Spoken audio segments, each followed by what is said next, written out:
They heard the crowd before they saw the sky. Beneath the stone floors of Rome's greatest arenas, in corridors that smelled of iron and sweat, men waited in chains. Some were warriors captured in distant lands. Some were criminals. Some were simply unlucky. Above them, 50,000 Romans roared for blood. But the arena was only the final act. Before the gates opened, before the sand drank their blood, Rome had already begun its work.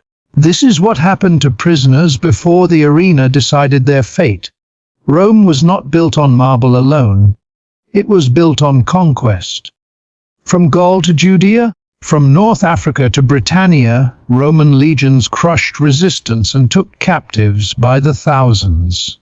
Victory parades marched through the capital, displaying gold, exotic animals, and human trophies. But Rome did not simply kill its prisoners, it processed them. Some were sold into slavery, some were sent to mines, others were sentenced to public execution, and a select few were chosen for something far more calculated. The arena, the Colosseum, known in antiquity as the Flavian Amphitheater, was not just a stadium. It was a political machine. Emperors fed the people bread and spectacle. Violence became theater. Death became performance. But what the crowd never saw was the transformation that happened below ground. When prisoners arrived in Rome, they were stripped of everything: their clothes, their weapons, their names. A captured Thracian might be renamed and trained to fight as a Thrax, wearing stylized armor meant to represent his own defeated culture. A Gaul might be reshaped into a caricature of barbarian strength. Rome turned identity into costume. Inside gladiator schools, ludi discipline was absolute. The Lannister, the owner of the school, controlled every movement. Prisoners trained for hours each day with wooden swords.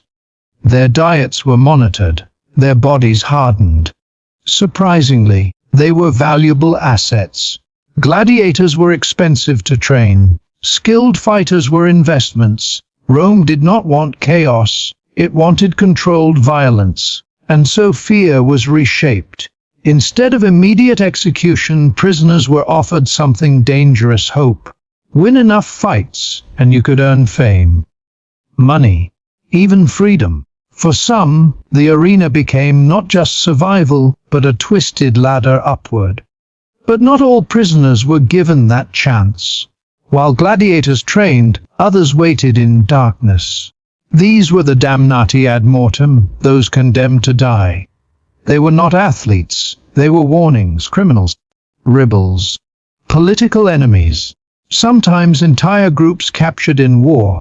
They were kept in holding cells beneath the arena, shackled, guarded, isolated. On the day of execution, they might be forced into staged reenactments of myths.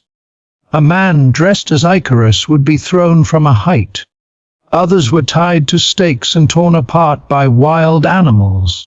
This was called Damnatio ad Bestias. The crowd cheered. But before the spectacle, there was ritual. Some were paraded through the arena to absorb the hatred of the masses. Some were forced to kneel before imperial authority. The process stripped away dignity long before death arrived. Rome did not merely execute prisoners. It choreographed their destruction. Emperors understood the power of spectacle. Julius Caesar expanded the scale of public games. Augustus institutionalized them. Later emperors like Titus used grand spectacles to secure public loyalty. But the real power was psychological.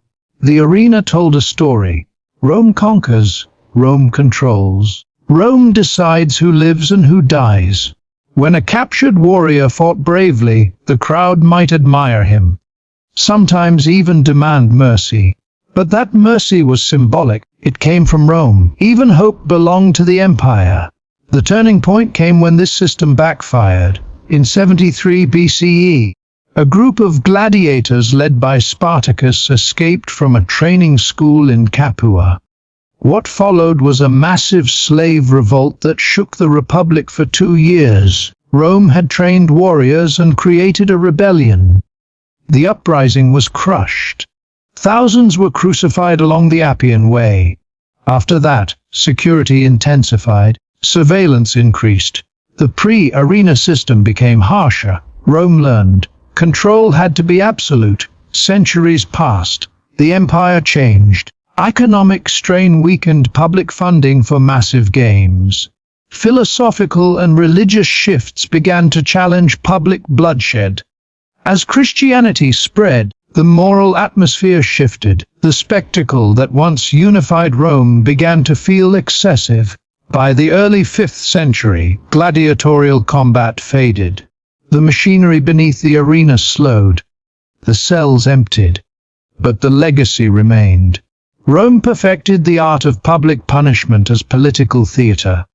The blueprint endured. Medieval executions, public trials, even modern mass entertainment carry echoes of Rome's arena logic: crowds, narrative, controlled violence, emotional spectacle. Rome demonstrated something powerful. If you control the stage, you control the story.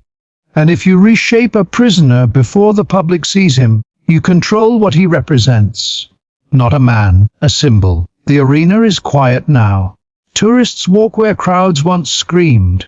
But imagine standing beneath it, in the dark corridors, hearing the roar above, waiting for your name to be called, though it is no longer your name. Before the arena decided their fate, Rome had already decided who they were. Trained, displayed, broken, or reborn. Empires do not only conquer land, they conquer identity. And sometimes the most powerful weapon is not the sword, but the story told before it falls.